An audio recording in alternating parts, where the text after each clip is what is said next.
చివరికి మీ ఆయుష్ కూడా ఈ నాభి మీదే ఆధారపడి ఉన్నాయి. రండి, ఈరోజు మన శరీరం మధ్యలో ఉన్న ఈ మాయా కేంద్రంలోకి ప్రయాణిద్దాం. ఇది నాభిమండల శాస్త్రం. ఈరోజు మనం మాట్లాడబోయే టాపిక్ కేవలం ఆరోగ్యం గురించి మాత్రమే కాదు, ఇది మన ఉనికి గురించిన టాపిక్. ఈ వీడియో కోసం మేము ఎన్నో పురాతన గ్రంథాలు, మోడర్న్ రీసెర్చ్ పేపర్స్ పరిశీలించి ఈ స్క్రిప్ట్ తయారు చేశాం.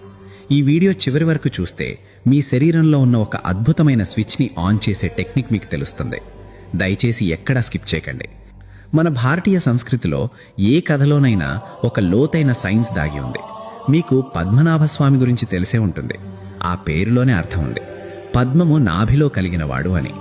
భాగవత పురాణం ప్రకారం సృష్టికర్త అయిన బ్రహ్మదేవుడు మహావిష్ణువు యొక్క నాభి నుండి ఉద్భవించాడు.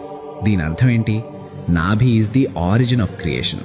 సృష్టి మొత్తం ఒక కేంద్ర బిందువు నుండి మొదలైందని చెప్పడానికి ఇదొక సంకేతం.